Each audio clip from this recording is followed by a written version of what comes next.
여러분 혹시 교회에서나 혹은 회사에서나 혹은 어떤 모임에서나 보물찾기를 해 보셨습니까? 대부분 보물찾기를 한두 번 이상은 다 해 보셨을 것인데요. 여러분들은 보물을 잘 찾는 편이십니까? 아니면 보물 찾는데 영 소질이 없으십니까? 어떤 분들은 경품 추첨에도 당첨이 참 잘 되기도 하고 또 보물도 참 잘 찾기도 하던데, 저는 정말 경품 추첨은 거의 된 적이 없습니다. 그리고 보물도 거의 찾은 적이 별로 없습니다. 여러분, 어떤 분들이 보물을 잘 찾을까요? 제가 이제 AI한테 물어봤습니다. 그랬더니 AI가 뭐라고 대답해 주느냐 하면, 어떻게 하다 보니 보물이 눈에 띄는 경우도 없지는 않지만 기본적으로 관찰력, 추리력, 그리고 숨기는 사람의 심리를 파악하는 능력 등 다양한 요소들이 복합적으로 작용해서 보물을 잘 찾는다, 이렇게 대답하더라고요. 여러분, 이 AI의 말에 동의가 되십니까? 간혹 AI가 잘못된 정보를 제공해 주어서 반드시 검증이 필요한데요. 제가 가만히 생각해 보니까 그 외에 한두 가지 보물을 잘 찾는 사람의 장점이 있더라. 그게 뭐냐 하면, 한 가지는 보물을 반드시 내가 찾고야 말겠다, 이런 강한 의욕, 의지가 필요한 것 같고요. 또 한 가지는 처음에 잘 못 찾아도 끝까지 찾아야지, 이런 마음으로 끝까지 찾는 사람들이 결국은 보물을 잘 찾더라고요. 제가 왜 보물을 잘 찾지 못하냐 생각해 보니까 저는 꼭 보물을 찾아야지, 이런 마음 별로 없는 것 같아요. 여러분, 지난 주일을 우리가 맥주 감사절을 보내면서 하나님과 감사라는 제목으로 말씀을 드렸습니다. 하나님께서는 우리가 감사하는 삶을 살기를 원하시고, 우리가 감사하는 삶을 살 때 하나님께서 기뻐하시고, 또 하나님과 친밀한 관계를 유지할 수 있다는 말씀을 드렸습니다. 비단 하나님과의 관계뿐만 아니라 모든 관계에서 그 상대방에 대해서 감사하는 마음을 가질 때에, 그리고 적극적으로 감사를 표현할 때에 관계는 더욱더 좋아질 수밖에 없지 않겠습니까? 비단 다른 누구와의 관계에서뿐만 아니라 우리 자신이 참된 행복과 기쁨이 넘치는 삶을 살기 위해서라도 감사는 필수적입니다. 그런데 감사는 저절로 되는 것은 아닌 것 같습니다. 아무리 큰 은혜를 입어도 그걸 그냥 당연하게 생각해 버리면 감사하는 마음이 생기지 않고, 그런 감사하지 않게 되어지죠. 지난 주일 오후에 잠시 생각한 말씀처럼 예수님께서 나병 환자 10명을 고쳐주셨지 않습니까? 그런데 그 10명 중에서 몇 명이 예수님께 와서 감사의 인사를 했습니까? 단 한 명이지 않습니까? 그 놀라운 병을 고침받고도 9명은 감사하지 않았습니다. 그러니까 어떤 경우에도 감사하는 것은 그냥 되는 것은 아닌 것 같습니다. 특별히 타락한 죄성을 가진 인간은 감사하지 않고 사는 것이 어쩌면 그게 당연한 건지도 모르겠습니다. 이런 점에서 누군가가 감사는 인생의 보물찾기다, 아주 그럴듯하게 정의를 한 것을 보았습니다. 감사는 뭐라고요? 인생의 보물찾기다. 무슨 뜻입니까? 우리의 삶에 감사할 것들이 너무나도 많지만 우리가 직접 적극적으로 찾지 않으면 쉽게 발견할 수 없는 보물찾기와 같다라는 것입니다.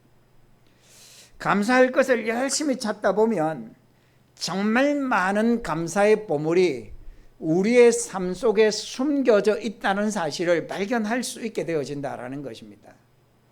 처음에는 내가 지금 이런 어려운 형편과 환경에서, 이런 고통스러운 상황에서 감사할 게 어디에 있겠노?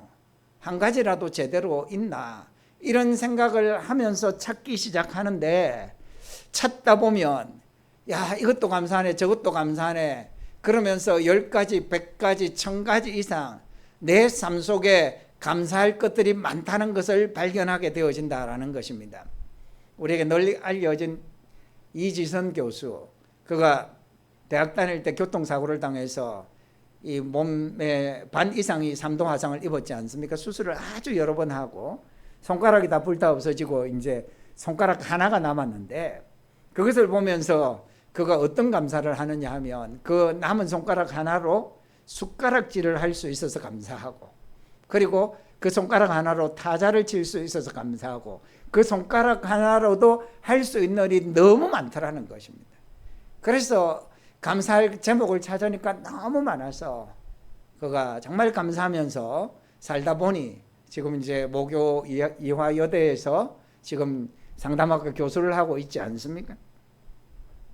성도 여러분, 우리가 감사 제목을 찾기로 마음먹고 찾으면 정말 감사할 것이 우리의 삶에 많다는 것을 발견하게 되어집니다.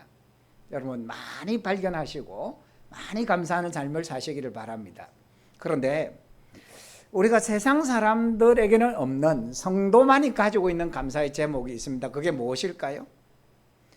우리 성도들이 가진 것 중에서 보물 중에 보물, 반드시 발견해야 되는 감사의 보물이 있습니다. 그게 무엇일까요? 많이 있죠. 그 중에 정말 보물 중에 보물, 그것은 우리에게 믿음이 있다라는 것에 대해서 우리는 감사해야 합니다. 믿음을 가짐으로 우리가 누리는 것이 엄청나지 않습니까?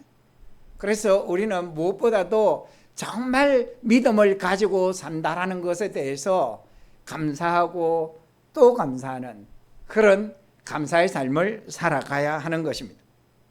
성도 여러분, 우리가 믿음을 가지고 산다는 것이 얼마나 큰 축복입니까? 그런데 우리가 믿음을 가지려고 해서 가진 것은 아니지 않습니까? 성령님께서 우리의 마음에 살아계신 하나님을 믿는 믿음을 주셨고, 예수 그리스도를 구주로 믿는 믿음을 주셨기에 우리가 믿음을 가질 수 있게 되어진 것이죠. 그러기에 우리에게 믿음이 있음을 진심으로 감사해야 하는 것이죠. 오늘은 우리 인생의 보물 중에 보물인 믿음의 보물을 여러분들이 꼭 발견할 수 있기를 바랍니다. 성령님께서 말씀을 듣는 순간순간 역사하여 주셔서 정말 내가 이 귀한 믿음을 가진 것이 참으로 감사해야 될 제목이구나 발견할 수 있기를 바랍니다. 그리고 계속해서 하나님께서 우리에게 믿음을 주신 것에 대해서 감사하는 그런 복된 삶을 살게 되기를 진심으로 바랍니다. 이제 본문 말씀 보실까요? 7절 말씀을 우리 같이 봉독하도록 하겠습니다. 너희 믿음의 확실함은 불로 연단하여도 없어질 것보다 더 귀하여 예수 그리스도께서 나타나실 때에 칭찬과 영광과 존귀를 얻게 할 것이니라. 여기서 금이라는 단어가 나오는데요, 금은 예나 지금이나 아주 사람들이 귀하게 여기는 거지 않습니까? 최근에 금값이 너무 많이 올라가지고 그야말로 금값입니다. 세상이 불안전하면, 또 전쟁이나 이런 것 때문에 세상이 불안하면 금값은 예외 없이 계속해서 오르지 않습니까? 그러다 보니까 요즘 사람들이 이 골든바, 금바를 사모으는 그런 게 유행인 것 같더라고요. 또 특별한 사람들에게는 또 골든바를 선물을 하기도 하더라고요. 금을 이렇게 사람들이 귀하게 여기는 것은 금은 변하지 않기 때문이죠. 그런데 본문에서는 이 귀한 금보다 더 귀한 것이 있다고 말씀합니다. 그게 무엇입니까? 7절을 보시면 너희 믿음의 확실함은 불로 연단하여도 없어질 금보다 더 귀하여 이렇게 말씀해요. 그러니까 믿음이 금보다 더 귀하다 이렇게 말씀하는데, 여러분 이 말씀은 금은 사람들이 가장 귀하게 여기는 것을 대표한 표현이죠.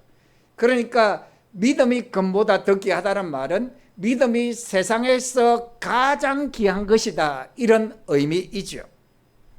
여러분들도 이 말씀에 동의하십니까? 동의하신다면 우리는 금보다 더 귀한 믿음을 가지고 있기에 늘 감사해야 하는 것입니다. 하나님 저에게 금보다 더 귀한 믿음을 주셔서 감사합니다. 수십 번 수백 번 이렇게 감사하며 우리는 살아야 하는 것입니다. 그러면 우리의 믿음이 왜 무엇 때문에 그 귀한 금보다 귀할까요? 하나님께서 우리에게 믿음을 주심을 왜 금보다 귀하게 여기며 우리가 감사해야 할까요? 첫째는 믿음은 결국 영혼의 구원을 얻게 하기 때문입니다. 바로 9절 말씀에 그 내용 그대로 나오는데요. 9절을 우리가 함께 봉독하겠습니다. 믿음의 결국 곧 영혼의 구원을 받음이라. 예수님을 우리가 믿습니다. 끝까지 믿음 생활을 합니다. 그러면 그 끝은 뭐라고요? 영혼의 구원이라는 것입니다. 영혼의 구원은 사람들이 귀하게 여기는 이 땅의 금과 비교할 수 없다는 것입니다. 이 땅에 금이 아무리 많아도 영혼의 구원을 얻을 수는 없거든요. 세상에 돈이나 그 외에 아무리 많은 것을 가지고 있어도 영혼의 구원은 얻을 수 없거든요. 오직 영혼의 구원은 우리가 예수 그리스도를 구주로 믿는 믿음으로 얻을 수 있거든요. 우리가 예수님을 믿는 궁극적인 이유는 영혼의 구원을 받기 위해서이지 않습니까? 예수라는 이름의 뜻도 그것을 분명히 우리에게 보여주죠. 그가 그들의 죄에서 구원할 자, 이게 예수라는 이름의 뜻이지 않습니까? 예수님은 이 땅의 죄인들을 구원하기 위해서 오셨습니다. 그러므로 그 예수님을 믿으면 영혼의 구원을 받죠. 성경의 부자와 나사로 이야기 여러분 잘 아시죠? 거지로 헌데를 앓고 살던 이 나사로가 죽어서 어디 갔습니까? 천사들에게 영혼이 받들려서 낙원에 들어가고, 부자는 죽자 그 영혼이 엄부 불꽃 가운데 떨어졌지 않습니까? 이 이야기는 믿는 자가 받을 구원과 믿지 않는 자가 받을 형벌을 분명하게 보여주죠. 그러면서 영혼의 구원이 이 땅에 사는 사람들에게 얼마나 중요한지를 잘 보여주죠. 여러분, 거지로 산 나사로를 한번 생각해 보십시오. 먹을 것이 없어서 부잣집 대문 앞에서 그냥 버리는 그 음식을 주워 먹고 살고, 또 몸의 질병으로 인해서 늘 고통 가운데 살았으니 이 땅의 삶은 비참하게 그지없었지만, 그러나 그가 천국에 갔으니 영원한 천국에서 영광을 누리게 되었으니 그를 불쌍한 사람이라고만 볼 수 없지 않습니까? 오히려 복된 사람이라고 말해야 되겠죠. 그러나 부자는 가진 게 많아서 날마다 잔치하면서 먹고 마시고 그러면서 큰 소리 치고 쾌락을 즐겼지만, 이 땅에 사는 동안에는 그렇게 살았지만 남들이 그 부자를 부러워했겠지만, 그러나 죽고 나서 지옥불에 떨어졌지 않습니까? 그러니 그를 어떻게 복된 사람이라고 말할 수 있겠습니까? 이 현대사회가 물질 만능주의 사회고 눈에 보이는 것을 중요한 사회다 보니까 죽고 나면 천국이고 지옥이고 어디서 죽고 나면 끝이지 이렇게 말하는 사람들이 많지만, 그러나 성경은 분명히 천국과 지옥이 있음을 말씀하죠. 여러분들 천국과 지옥이 있음을 믿으시죠? 특별히 예수님께서 그래서 영혼 구원이 얼마나 중요한지를 계속해서 말씀하셨는데, 여러분 마태복음 10장 28절 말씀 보실까요? 화면을 보시면서 같이 읽으시겠습니다. 몸은 죽여도 영혼은 능히 죽이지 못하는 자들을 두려워하지 말고 오직 몸과 영혼을 능히 지옥에 멸하실 수 있는 이를 두려워하라. 몸과 영혼을 능히 지옥에 멸하실 수 있는 이는 누굽니까? 하나님이시지 않습니까? 그리고 우리가 가장 두려워할 분은 하나님이시고, 이 땅에 권력을 가지고 힘을 가지고 있는 사람이 설령 우리의 목숨을 빼앗아 간다 해도 그들을 우리가 두려워해야 될 이유는 없다라고 예수님 말씀하셨고요. 또 마가복음 9장 43절에서 49절 말씀 보시면, 만일 네 손이 너를 범죄하게 하거든 찍어버리라. 장애인으로 영생에 들어가는 것이 두 손을 가지고 지옥 곧 꺼지지 않는 불에 들어가는 것보다 나으니라. 만일 네 발이 너를 범죄하게 하거든 찍어버리라. 다리 저는 자로 영생에 들어가는 것이 두 발을 가지고 지옥에 던져지는 것보다 나으니라. 만일 네 눈이 너를 범죄하게 하거든 빼버리라. 한 눈으로 하나님 나라에 들어가는 것이 두 눈을 가지고 지옥에 던져지는 것보다 나으니라. 거기에서는 구더기도 죽지 않고 불도 꺼지지 아니하느니라. 사람마다 불로서 소금치듯 함을 받으리라. 그러니까 우리의 영혼이 구원을 받을 수 있다면 우리를 죄악에 빠지도록 하고 천국에 들어가지 못하도록 하는 모든 것들은 방해가 된다면 그건 없애버리란, 심지어는 손이든 발이든 그건 죄를 범하게 하면 찍어버리고 눈이라도 빼버릴 정도로 정말 영혼 구원을 소중하게 여기라고 그렇게 말씀하고 있지 않습니까? 여러분, 우리가 이 땅에서 죄를 범하지 않고 어떻게 살아가겠습니까? 우리가 아무리 거룩하게 살아보려고 노력해도 그게 생각처럼 잘 되지 않지 않습니까? 한번 몸에 빼인 습관처럼 되어져 버리면 그게 계속 반복하게 되죠. 우리가 이 땅에 살면서 그 죄를 용서받을 수 있는 길, 죄를 깨끗하게 지울 수 있는 길이 무엇입니까? 예수 그리스도의 십자가의 공로를 힘있는 길밖에 없지 않습니까? 예수 그리스도를 믿어야 죄 용서받고 구원을 얻어서 영원한 천국에 갈 수 있지 않습니까? 그래서 예수님께서 영혼 구원이 그토록 중요하다라는 것을 강조하셨죠. 여러분, 우리가 가진 이 믿음 그 무엇과도 바꿀 수 없지 않습니까? 그래서 우리가 세상에 누가 부럽겠습니까? 그래서 이 여수에 있는 그 애양원의 나은 자들이 부르는 찬송이 세상 사람 날 부러워 아니하여도 나도 세상 사람 부럽지 않네. 하나님의 자녀된 것, 천국에 들어가게 된 것 생각할 때에 할렐루야 찬송이 저절로 난다. 그런 찬송을 부르면서 비록 나병 환자로 살면서 고통당하지만 감사하며 찬양하며 그들이 살고 있다고 하지 않습니까? 그렇습니다. 여러분, 우리가 믿음을 가지고 있는 것은 세상 무엇과도 바꿀 수 없는 너무나 소중한 것을 우리가 가지고 있기에 감사해야 하는 것입니다. 뿐만 아니라 이 믿음이 빼앗기지 않도록 우리는 계속해서 이 믿음을 지켜가야 되는 것입니다. 아무리 힘들고 어려운 상황이 닥친다 하더라도 우리는 믿음만은 절대로 포기하지 말아야 되고, 우리는 마지막 숨을 거두는 그 순간까지도 예수 이름을 불러야 하는 것입니다. 그리고 우리는 천국에서 눈 뜰 것을 소망하면서 마지막 눈을 감아야 하는 것입니다. 바라기는 저와 여러분들이 끝까지 믿음을 지켜서 영혼의 구원을 얻게 되는 복이 있기를 간절히 바랍니다. 둘째로, 우리의 믿음이 왜 무엇 때문에 금보다 귀할까요?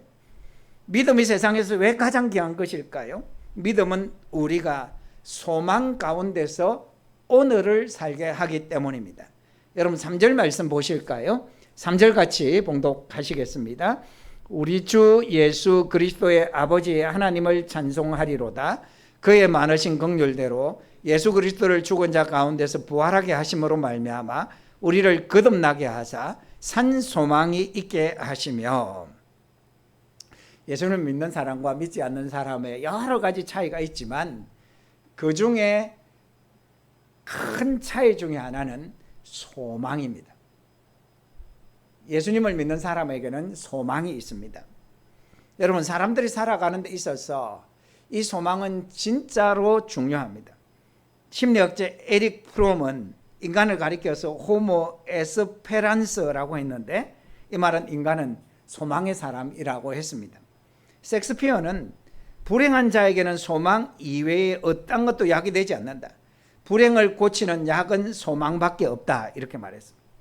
실제로 소망이 없는 사람은 자기의 현재의 삶이 견디기 어려운 고난이 닥치게 되면 잘 못 참습니다.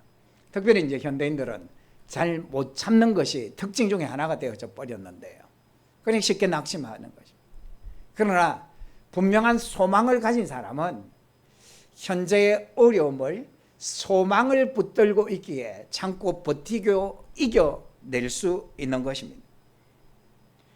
여러분에게 언제나 소망이 충만하시기를 바랍니다. 그런데 이제 오늘 본문에 보면 성도들의 소망을 무슨 소망이라고 말합니까? 산 소망, living hope, 살아있는 소망이다. 죽은 소망이 아니라 살아있는 소망이다. 왜 살아있는 소망이라고 말하냐? 4절 말씀 보실까요? 4절 같이 읽겠습니다. 썩지 않고 더럽지 않고 새하지 아니하는 유업을 있게 하시나니 곧 너희를 위하여 하늘에 간직하신 것이라. 이 소망은 영원한 것이고 하늘에 간직한 것이기 때문에 썩지도 않고 더럽혀지지도 않고 쇠하지도 않은, 그러니까 소망 가진 그것이 영원히 이루어지기 때문에, 실제로 이루어지기 때문에 산 소망이다, 이렇게 표현하고 있는 것이죠. 반면에 여러분, 세상 사람들이 소망을 가지지 않고 사는 사람도 많지만 소망을 가지고 사는 사람들 중에서 세상 사람들이 품고 있는 소망, 그 소망이 여러분 이루어질 때가 많을까요? 이루어지지 않을 때가 많을까요? 꿈은 반드시 이루어진다, 이런 말들을 사람들이 많이 하고 절개하죠. 그래서 꿈 품고 열심히 노력해라, 그런 의미의 말들을 많이 하는데, 잘 따져보면 사실은 그 꿈이 이루어질 때도 있고 이루어지지 않을 때도 있습니다. 그런데 꿈이 이루어진다고 해도 그게 반드시 사람들에게 좋기만 하냐? 그건 아니기도 합니다. 여러분, 이제 요즘에 사람들이 물질에 대한 관심이 굉장히 높아서 부자 되는 것을 사람들이 많이 원하죠. 여러분들 부자 되고 싶으십니까? 부자 되기를 원합니다. 부자 될 수만 있으면 좋겠죠. 그런데 자기가 목표한 돈을 모았습니다. 그러면 그 사람 계속해서 만족하고 감사할까요? 얼마 동안 만족할까요? 사람에 따라 다르겠지만 그게 그렇게 오래 가지 못하더라고요. 잠깐 만족했을 때가 있지만, 그러나 또 더 많은 욕심이 생겨서 조금만 더 모았으면 좋겠다, 조금만 더 모았으면 좋겠다, 이런 마음이 사람들에게 생기지 않습니까? 또 정치인들은 대통령이 되는 게 최종 목표인 정치인들이 많죠. 그래서 대통령 되기 위해서 정말 많은 노력을 하죠. 그런데 막상 대통령이 되었습니다. 대통령이 되어서 일을 감당하다 보면 내가 왜 그렇게 힘들게 대통령이 되려고 했나, 후회도 하는 대통령들이 많이 있지 않겠습니까? 특별히 우리나라는 탄핵도 많이 당하고 또 대통령이 감옥에도 많이 가는데, 그러니까 결과적으로 그렇게도 꿈꾸고 바라던 소망이 이루어져도 그게 반드시 그 사람에게 유익하고 좋은 것만 아니다는 것입니다. 또 그것이 이루어져도 그 기쁨이라는 게 오래 가지 못한다라는 것입니다. 그런 점에서 세상 사람들이 세상 것에 대한 소망을 좀 거칠게 표현하면 죽은 소망이다, 이렇게 표현할 수 있다라는 것입니다. 반면에 우리 성도들이 품고, 그리고 특별히 성경 말씀에 하나님의 약속을 품고 소망하는 것은 반드시 이루어집니다. 이 땅에서의 소망이 천국까지 잇대어 이어져 있기 때문에 우리는 그 소망은 살아있는 소망이 되어지는 것입니다. 그래서 여러분, 하늘 소망을 품고 사시기를 바랍니다. 그런데 이런 하늘 소망을 품고 살아가는 사람에게 있어서 현재 삶에도 그것은 큰 영향을 미치게 되어진다는 것입니다. 여러분, 하늘 소망을 품고 사는 성도들은 오늘 현재 삶을 어떻게 살까요? 여러분 보실까요? 6절 말씀 보시겠습니다. 6절 다 같이 읽겠습니다. 그러므로 너희가 이제 여러 가지 시험으로 말미암아 잠깐 근심하게 되지 않을 수 없으나 오히려 크게 기뻐하는 도다. 이 말씀의 배경을 여러분 조금 아셔야 되는데요. 지금 이제 베드로 사도가 편지를 흩어져 있는 세계 각지에 있는 성도들에게 썼습니다. 이 편지를 받는 성도들의 상황은 어떠하냐 하면, 그 당시 로마가 기독교인들에게 아주 잔인하게 지속적으로 박해를 한 상황이지 않습니까? 그래서 성도들이 이제 이 로마가 다스리는 지역에서 예수 믿는 표를 내면 잡혀가고 뭐 화형을 당하고 사자밥이 되고 뭐 이런 상황 속에서 이들이 이제 지하에 이 거처를 정해서 그걸 카타콤이라고 하지 않습니까? 거기에서 살기도 하고 이런 굉장히 어려운 상황 속에 있었을 때 이 편지를 썼습니다. 베드로가 이 편지를 쓰면서 너희들이 이런 정말 모진 박해의 현장 가운데서도 산 소망이 있기에 너희들이 박해를 당장 당하는 어려운 상황 속에서는 근심했지만 지금은 도리어 기뻐하는구나. 정말 너희들의 믿음이 놀랍다. 지금 이렇게 그들을 격려하고 있는 것이지 않습니까? 여러분, 이들이 이런 어려운 가운데서 어떻게 기뻐할 수 있었을까요?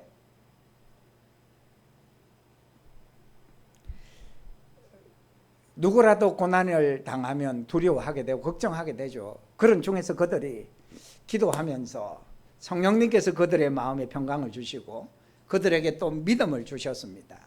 그래서 하나님께서 이 고난 가운데서도 우리를 지켜주실 거야. 이 믿음이 생겼고요. 또 이 고난은 우리를 더 연단해서 더 성숙하게 만들 거야. 하나님은 모든 것을 합력하여 선을 이루시는 분이기에 이 고난을 통해서 하나님께서 선을 이루실 거야. 또 비록 고난이 힘들고 감당하기 어렵지만 고난을 잘 이기고 믿음으로 살면 결국 우리는 영원한 천국의 영광을 누릴 거야.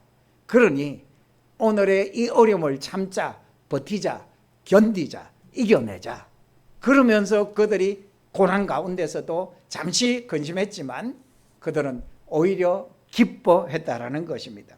성도 여러분, 누구라도 진짜 천국 소망을 가지고 살면 아무리 어려운 형편과 상황 속에서도 믿음으로 기뻐할 수 있게 되어지는 것입니다. 내가 이런 어려움 속에 아무리 최악의 상황을 맞이해도 죽기밖에 더 하겠나. 죽으면 내가 천국에서 눈 뜰 건데 그러면 내가 더 복되지. 이런 마음이 들기에 오히려 기뻐할 수 있는 것이죠. 그래서 사도 바울은 감옥에 갇혀 있을 때에 내가 사는 것도 유익하지만 죽는 건 더 유익하다. 하나님 앞에 가기 때문에 더 유익하다. 이런 말을 했지 않습니까? 그래서 여러분, 세상 사람들과 성도가 극명하게 어떤 순간에 차이 나는 순간이 있는데 그 순간이 언제인지 아십니까? 임종을 앞둔 순간이지 않습니까? 임종을 앞둔 순간에, 죽음을 앞둔 순간에 믿지 않는 사람들은 불안해하죠. 두려워하죠. 왜 그렇습니까? 죽음 후를 알지 못하니까. 죽음 후를 두려워하니까 죽음을 맞이하는 게 두렵죠. 그런데 성도들은 어떻습니까? 죽음 후에 천국에서 눈 뜰 것을 믿으니까 마음이 평안하죠. 그래서 성도들, 연세 많으신 성도들의 기도의 제목이 뭡니까? 그냥 너무 인생의 마지막에 고통당하지 않고 자는 잠에 하나님 데려가시면 좋겠다. 이제 그런 기도를 하지 않습니까? 또 여러분, 예수님을 잘 믿는 사람과 믿지 않는 사람이 차이 나는 순간이 언제인지 아십니까? 고난 당할 때이지 않습니까? 똑같은 고난이라도 믿는 성도들은 그것에 대해서 하나님의 연단의 과정으로 합력하여 선을 이루시는 과정으로 또 그런 고난 가운데 하나님이 함께 하신다는 믿음이 있기에 고난 가운데서도 비교적 잘 견디고 이겨낼 수 있죠. 그런데 안 믿는 사람들은 그 고난을 단지 고통으로만 이해하니까 그것을 잘 참지 못하고 견디지 못하는 것이죠. 사랑하는 성도 여러분, 믿음을 가진 우리에게는 천국의 산소망이 있습니다. 그러기에 믿음이 보물입니다. 이 보물을 가진 것에 대해서 진심으로 감사할 수 있는 저와 여러분 되었으면 좋겠습니다. 여러분, 혹시 이 현수막을 보셨습니까? 현수막 예쁘게 잘 만들었죠. 내용이 무엇입니까?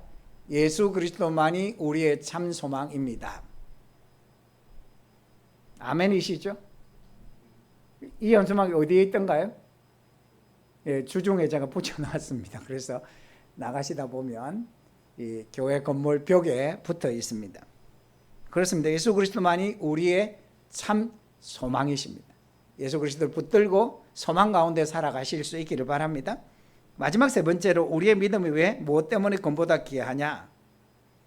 믿음에 확실하면 주님께 칭찬과 영광과 존귀를 얻게 되기 때문입니다. 여러분 다시 7절 말씀을 보시면 7절 앞부분에 너희 믿음의 확실함은 불로 연단하여도 없어질 금보다 더 귀하여, 그 다음 뭡니까?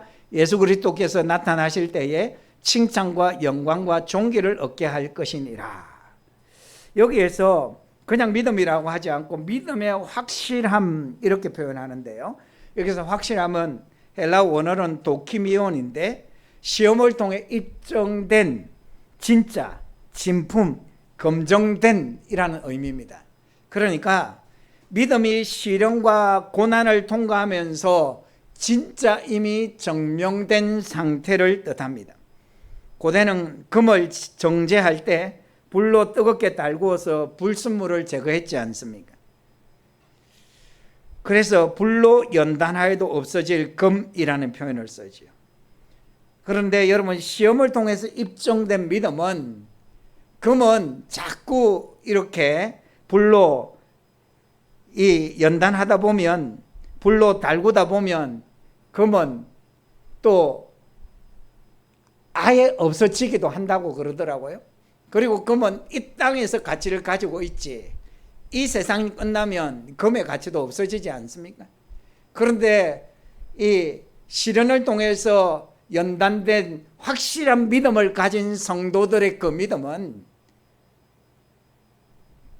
천국과 연결된 가운데서 검증을 거쳤기 때문에 주님으로부터 칭찬과 영광과 존귀를 얻게 되어질 것이기 때문에 믿음의 확실한 것은 정말 무엇과도 바꿀 수 없는 소중한 것이 된다라는 것입니다. 여러분 화면을 보시면, 저거 말고요, 저기 보면 9K 골드, 10K 골드, 12K 골드, 14K 골드, 마지막 24K 골드가 있는데요, 여러분 혹시 저 금 많이 가지고 계십니까? 이 K가 뭐냐 하면 9K, 이 K는 캐럿인데, 이 금은 전체 24분율 중에서 이 순금이 얼마나 되냐, 그게 이제 순도를 나타내는 단위이지 않습니까? 그러니까 24K는 순도 99.999% 거의 100%에 가깝다 그러더라고요. 그러니까 이제 24K 금이 제일 비싸죠. 가치가 있죠. 믿음도 시련과 역경을 거쳐서 순도 100%의 믿음을 내면 가장 귀한 믿음이 되는 거죠. 그냥 되지는 않고 시련과 역경을 거쳐서 순도가 높아지는 믿음이 되어지는 것입니다. 그러게 여러분 고난과 역경을 너무 원망만 하지 마시고 잘 여러분들께 연단되셔서 순도 24되는 정말 순수한 믿음을 갖추는 여러분들 될 수 있기를 진심으로 바랍니다. 여러분 혹시 킹 오브 킹스라는 영화를 보셨습니까? 오는 수요일에 이 영화가 개봉이 되는데 시사회는 이미 해서 이제 보신 분들도 있으실 수는 있겠습니다. 이 영화는 장성호 감독이 국내 순수 기술로 예수님의 탄생부터 부활까지 여정을 애니메이션으로 만든 영화인데 미국에서 올 4월에 개봉을 했는데 이게 소위 말하면 대박이 났습니다. 봉준호 감독의 기생충을 넘어서 미국에서 가장 흥행한 한국 영화가 됐는데 순수익만 800억 원이 넘었다고 그럽니다. 이게 기독교 영화고 또 성경 내용을 그대로 재현한 그런 애니메이션인데 이렇게 흥행할 줄이야 그 누구도 몰랐다고 합니다. 장성호 감독이 이제 국내 개봉을 앞두고 어느 교회에서 이 영화를 제작하는 과정에 대해서 간증을 하는 것을 유튜브로 제가 보았는데 간증 내용이 고난이 축복이다 였습니다. 이 영화를 무려 개봉하기까지 10년이라는 긴 세월 동안 믿음을 시험하는 숱한 고난이 있었는데 특별히 이제 코로나 기간을 거치면서 모든 자금이 끊어지고 외주 작업 사기로 인해서 개봉 연기까지 겪으면서 몇 번이나 포기할 뻔했는데 놀랍게도 하나님이 매번 길을 열어주셔서 이 영화가 결국은 만들어지고 개봉하게 되었다고 그럽니다. 이 영화를 처음 만들 때는 그래도 어느 정도는 수입이 나야지 뭐 이런 기대를 가지고 만들었는데 산전수전 다 겪고 나서 연단을 받고 난 지금은 이 영화가 예수님을 제대로 알려주는 작품이 되기를 바랄 뿐이다, 이런 마음이 든다고 그럽니다. 장 감독은 모든 것을 잃어버렸을 때에 11조의 진정한 의미를 깨달았다고 그러는데요. 그러니까 내가 가진 것이 내 것이 아니라는 고백 다 읽고 나니까 그게 진짜로 그것이 깨달아져서 그래서 11조가 중요하구나. 11조라는 것은 모든 것을 하나님께서 주셨고 하나님께서 주셨다는 고백의 일부를 하나님께 드리는 것이지 않습니까? 그래서 이 고백을 할 수 있고 그래서 그는 열심히 이제 주님께 드리는 일에 힘쓰고 있다고 그럽니다. 그가 킹 오브 킹스를 제작하는 지난 10년의 고난의 과정을 거쳐서 그의 믿음의 순도를 더해 가고 있는 것이죠. 그래서 그 자신이 생각해 봐도 10년이 지난 오늘날에 그의 믿음이 많이 성장했다, 그렇게 고백을 하더라고요. 그러면서 그는 이 영화의 성공은 자신의 공이 아니라 하나님이 이끄신 은혜의 열매다, 이렇게 고백하더라고요.